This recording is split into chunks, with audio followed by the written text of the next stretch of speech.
Kami sungguh bersyukur ya Tuhan, karena Engkau memberikan nafas kehidupan, tatkala kehidupan yang baru di hari ini, Engkau percayakan kepada kami kembali untuk kami jalani. Ketika Engkau mempercayakan kehidupan untuk kami nikmati, untuk kami jalani, bukan seorang diri, dan bukan hanya untuk diri sendiri, tapi bersama dengan sesama kami yang berawal dari keluarga lepas keluarga yang Kau anugerahkan kepada kami juga. Maka kami sungguh mau menghayati Tuhan, hidup kami menjadi persembahan yang hidup, yang kudus, dan yang berkenan kepadamu. Tidak menjadi satu kecemaran, bernoda, yang semuanya sungguh tersingkapkan di hadapan hadirat-Mu. Karena itu Tuhan, firman-Mu yang penuh dengan kuasa itu, sungguh kiranya senantiasa boleh kami dengarkan selalu. Dan kami rindu bukan hanya menjadi pendengar firman-Mu saja, tapi kami sungguh memeliharanya untuk kami tidak lupakan, tapi kami ingat, supaya sungguh kami lakukan dalam kehidupan kami setiap hari. Karena janji-Mu Tuhan, melaluinya ada kebahagiaan yang sejati di dalam dan bersama dengan diri-Mu. Karena itu Tuhan, kuasai kami dengan kuat kuasa Roh-Mu yang kudus pada saat ini, baik hamba-Mu yang menyampaikan maupun hamba-Mu yang mendengarkannya. Semuanya sungguh ingin menikmati hadirat-Mu yang kudus Tuhan, ketika pikiran, hati kami, seluruh tubuh kami, diri kami ini pun Kau kuduskan. Di dalam nama Tuhan kami, Yesus Kristus, kami berdoa. Amin.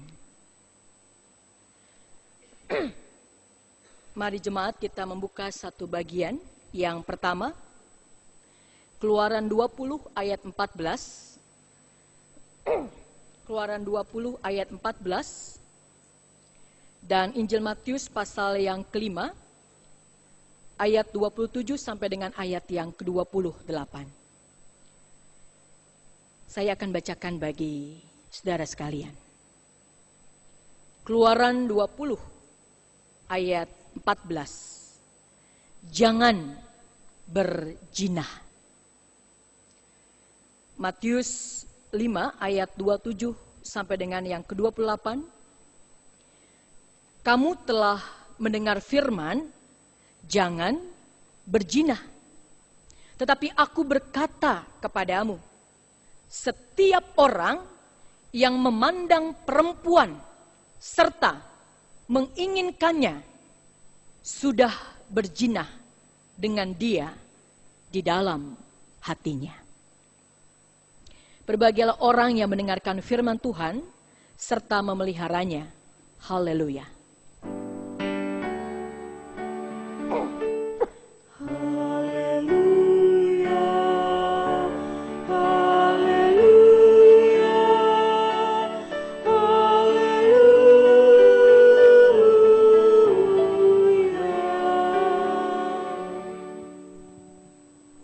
Selamat pagi jemaat yang terkasih. Hari ini masih tetap dalam penghayatan kita sebagai jemaat Tuhan di bulan keluarga. Dan pada saat ini pula kita sudah memasuki hukum atau perintah Tuhan yang ketujuh. Jangan berzinah. Sesungguhnya hukum yang ketujuh ini, perintah Tuhan dari ke-10 firman-Nya ini mempunyai maksud yang pertama-tama dan yang utama adalah melindungi kebahagiaan rumah tangga.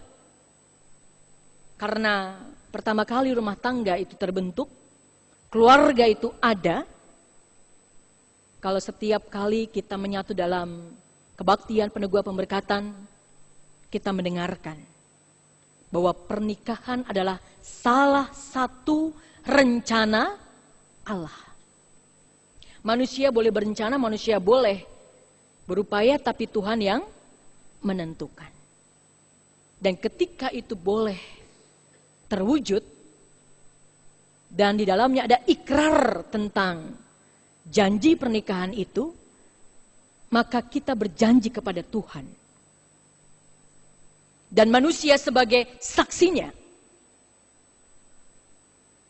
Dan Tuhan sebagai kepala setiap rumah tangga. Kepala, sang penguasa dari setiap keluarga yang ada. Dan ketika ini terjadi, kebahagiaan yang sejati itu senantiasa sungguh menjadi bagian kita. Itu janji Tuhan. Nah, hal ini merupakan suatu hal yang sangat penting, karena di sepanjang sejarah Israel, Alkitab menunjukkan penghargaan yang tinggi terhadap pernikahan.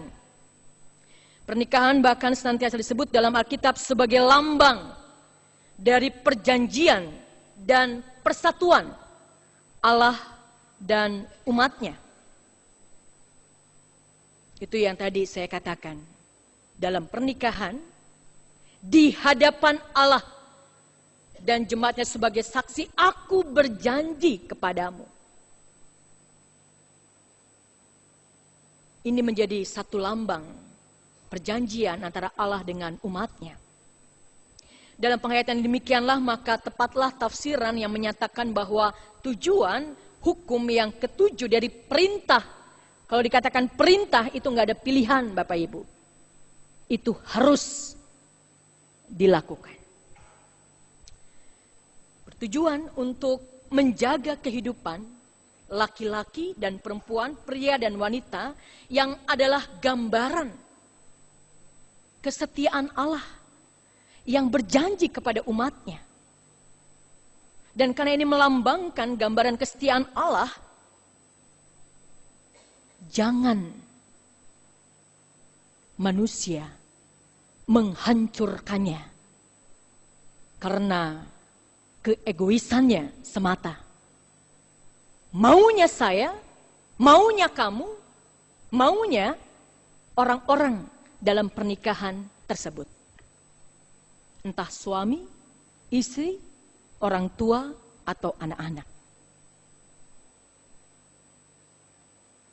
Allah tidak pernah berkehendak menghancurkan apa yang telah menjadi perjanjiannya bagi umatnya. Apakah ketika setiap anak Tuhan sudah dipersiapkan memasuki pernikahan ini, sungguh-sungguh menghayati akan hal ini? Karena ini menyatakan perjanjian Allah dengan umatnya, dan kita berjanji di depan Tuhan, dan ini semua terjadi karena kesetiaan Allah. Jangan karena keegoisan manusia menghancurkan apa yang menjadi wujud kasih setia Allah. Sehingga sungguh keegoisan yang menghancurkan itu sungguh tidak akan pernah mendatangkan berkat sebagaimana yang Tuhan kehendaki. Kalau kita sangat ingat dalam Mazmur 127, berkat atas rumah tangga laki-laki yang takut akan Tuhan, istri, anak-anak, itu berkat yang Tuhan sediakan. Apakah dengan gampang kita menyia-nyiakan? Kalau Tuhan sudah memberikan berkat, kita jagakah? Kita peliharakah? Seperti tanaman yang nggak akan tumbuh Bapak Ibu kalau tidak dipelihara, tidak disirami. Sebagai rasa syukur kita, sebagai rasa terima kasih kita atas berkat anugerah Tuhan tersebut. Kalau ada ungkapan ya Bapak Ibu ya, kalau dalam pernikahan itu terwujudnya satu keluarga itu pasti karena cinta, bukan? Jangan karena paksaan atau karena kasihan, tapi karena cinta. Orang mudah untuk jatuh cinta. Jatuh cinta mudah atau enggak Bapak Ibu, saudara sekalian? Mudah untuk sebagian orang. Tapi jangan hanya mudah jatuh cinta. Bagaimana memelihara cinta itu? Berapapun usia pernikahan yang Tuhan percayakan kepada saudara dengan saya, jika kita termasuk orang-orang yang Tuhan percayakan untuk menyatu dalam hidup pernikahan. Karena Tuhan juga punya kehendak lain, punya maksud, punya rencana lain. Ketika Tuhan mempercayakan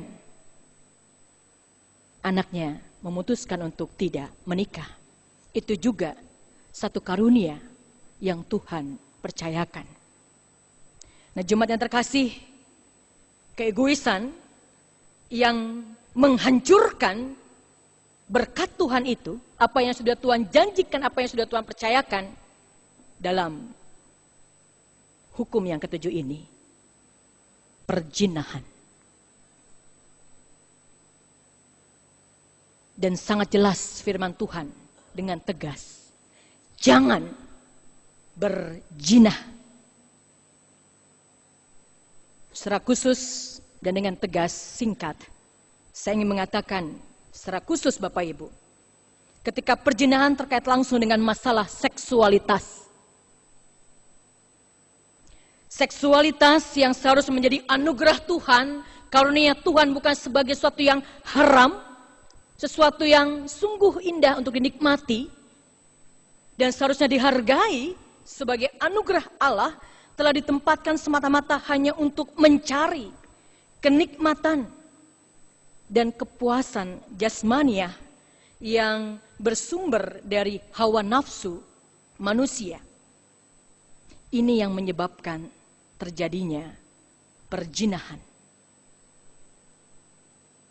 Tidak dalam ikatan pernikahan, baik sebelum pernikahan atau ketika sudah memasuki pernikahan dan melakukan hubungan seksual hanya untuk nafsunya semata-mata. Sehingga kalau tadi kita mengingat, kita mengerti akan penghayatan dasar dari maksud utama perintah Tuhan ini. Ketika satu orang jatuh dalam dosa perzinahan, dia sudah mengingkari akan cinta kasih Allah yang sesungguhnya seharusnya membuat manusia mampu untuk saling mengasihi dengan saling setia. Sebagaimana Allah setia kepada umatnya, sebagaimana Allah setia kepadaku, maka aku setia kepada orang lain. Secara khusus kepada pasanganku.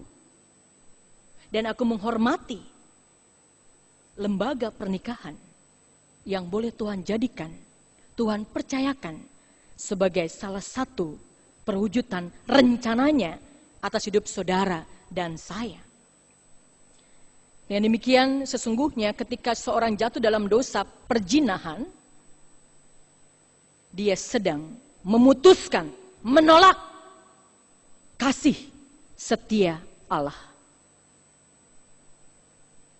Dan bagaimana rasanya tidak hidup dalam kasih setia Allah.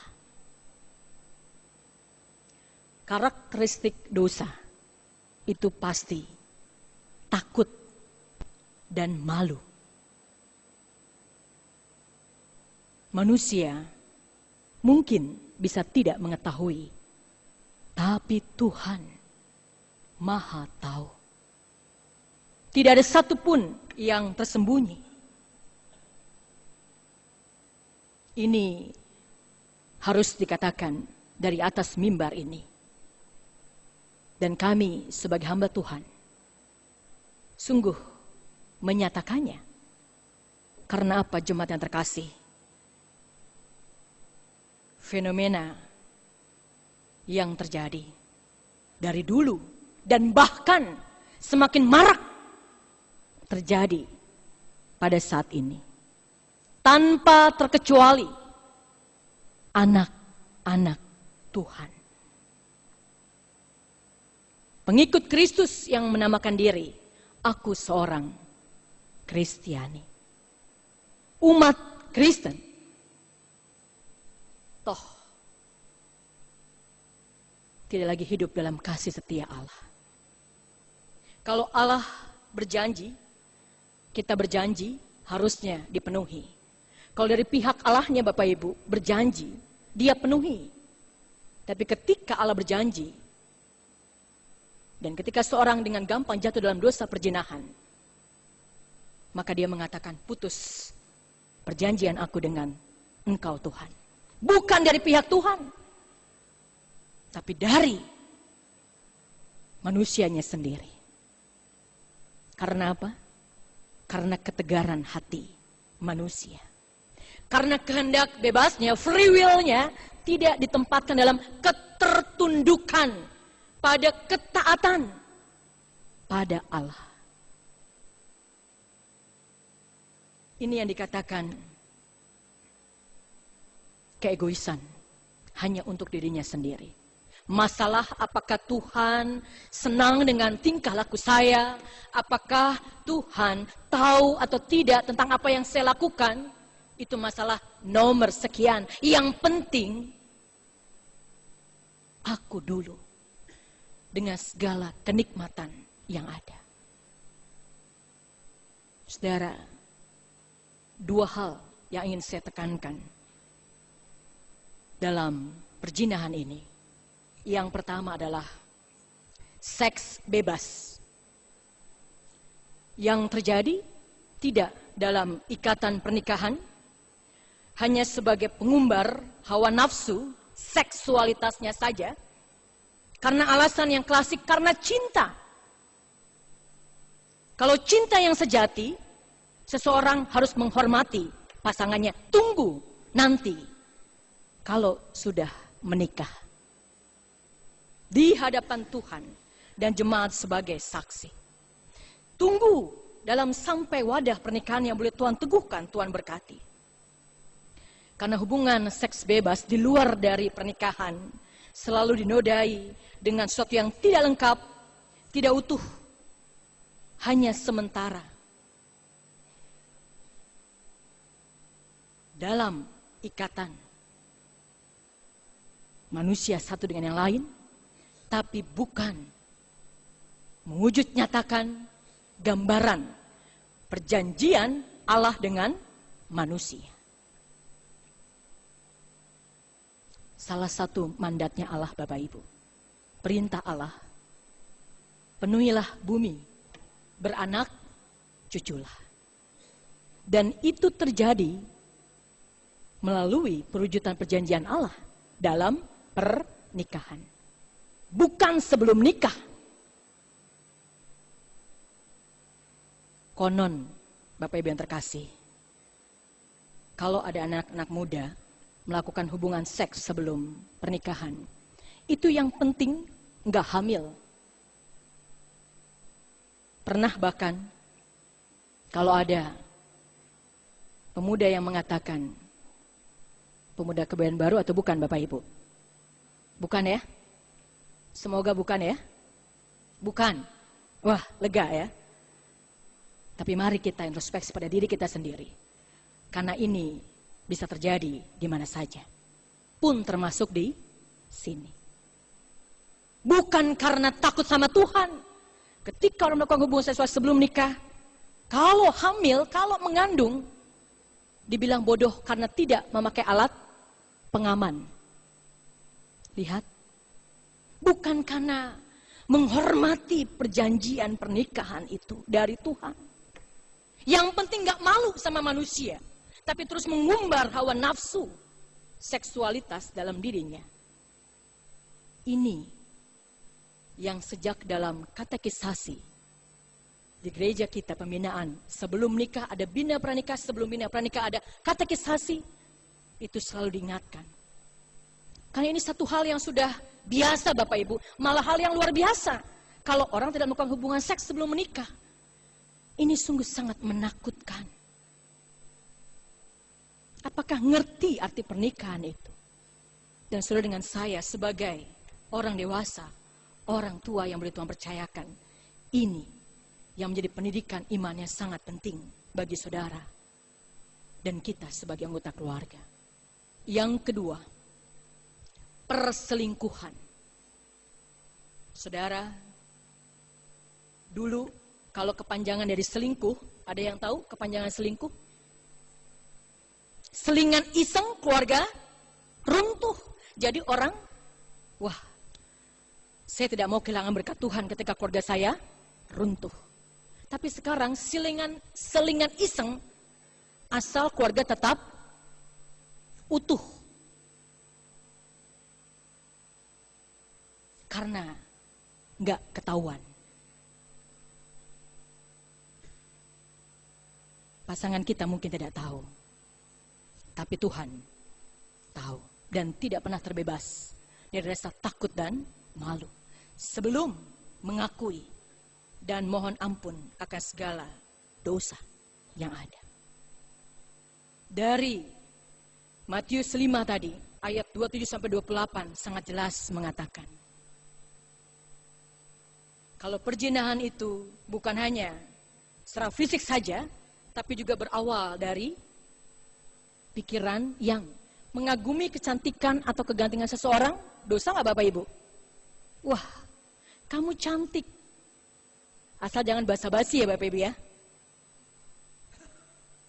Tapi kalau ayat ini sangat jelas mengatakan, setiap orang yang memandang perempuan serta menginginkannya sudah berzina. Jadi kalau kita memang mengagumi ciptaan Tuhan yang berharga itu baik. Tapi kalau sudah, aduh coba suami saya begini ya, saya rindu untuk memilikinya. Jangan ya Bapak Ibu ya. Saya mengatakan sebagai pendeta. Karena dosa itu mulai dari pikiran turun ke hati dan sampai pada perbuatan. Nah jemaat yang terkasih, bagaimana cara mengatasinya? Memang Desa Firman Tuhan ini sampai 2 ayat, tapi mari saya akan mengajak kita sebagai akhir dalam renungan kita bersama saat ini. Ayat 29-30 kita baca berbalasan. Saya membaca ayat yang ke-29, jemaat sekalian membaca ayat yang ke-30. Maka jika matamu yang kanan menyesatkan engkau, cungkilah dan buanglah itu, karena lebih baik bagimu jika satu dari anggota tubuhmu binasa daripada tubuhmu dengan utuh dicampakkan ke dalam neraka.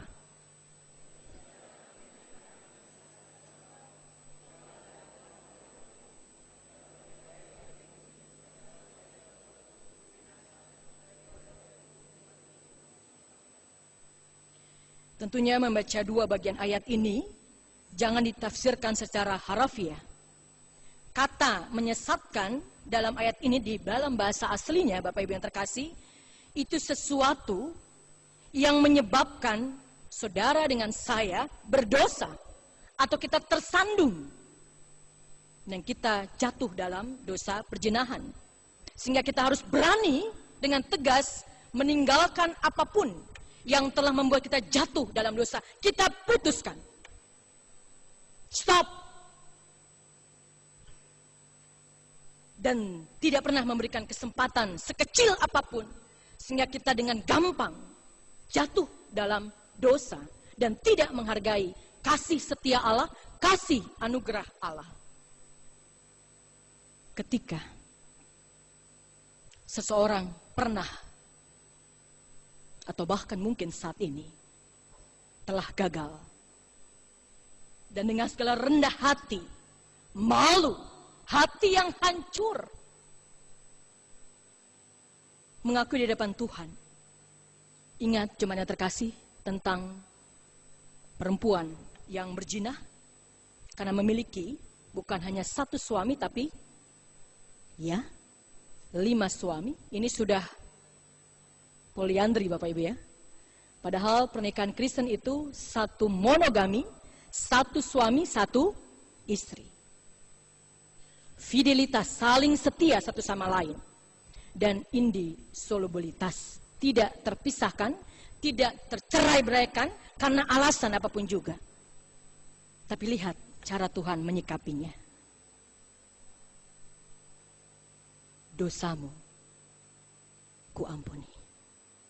Jangan berbuat dosa lagi. Jemaat yang terkasih, ini terkait dengan firman Tuhan minggu lalu. Jangan membunuh. Ketika orang tetap dalam dosa itu, sama saja dia membawa diri pada maut. Dan ketika seseorang dengan masih gampangnya menjadikan orang lain pasangan kita sebagai korban dari perjinahan, sama saja mematikan masa depan pasangan kita. Karena itu, marilah jemaat yang terkasih, Tuhan ketika masih memberikan kehidupan bagi saudara dengan saya, itu berarti selalu masih ada kesempatan. Tuhan selalu boleh bersama dengan kita, tapi tolong jangan kita selalu lari dari hadapannya. Kalau sebentar vokal grup Yedutun akan menyanyikan kesaksian pujian bersamanya, karena justru ketika kita mengakui kita lemah dalam kemanusiaan kita, kedagingan kita, kita selalu mau bersama dengan Tuhan. Di luar Engkau, kami tidak bisa berbuat apa-apa, tapi dalam Engkau, kami bisa berbuat apa-apa. Khususnya, tidak jatuh dalam dosa perzinahan, tapi menghargai cinta kasih setia Tuhan dari saat ini sampai selama-lamanya. Amin.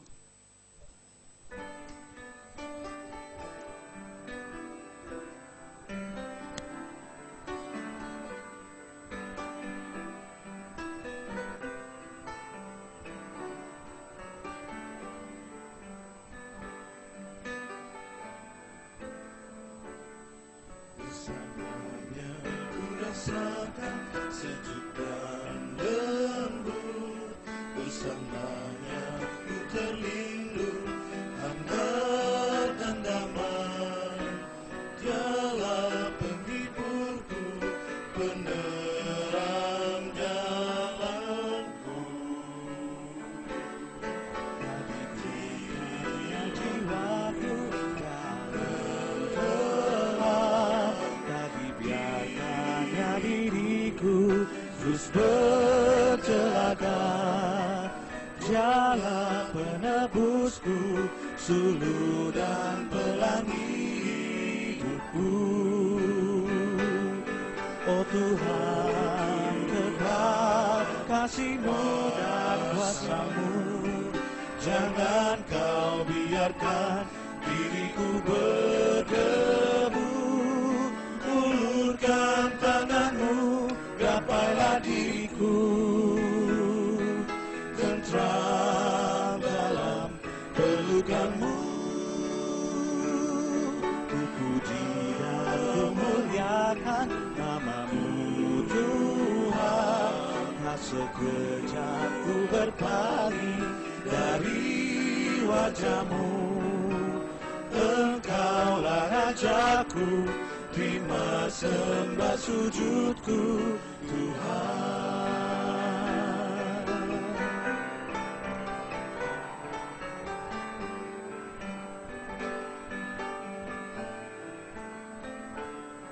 Bersamanya ku rasakan sejuk dan lembut, bersamanya ku terlindung, hangat dan damai.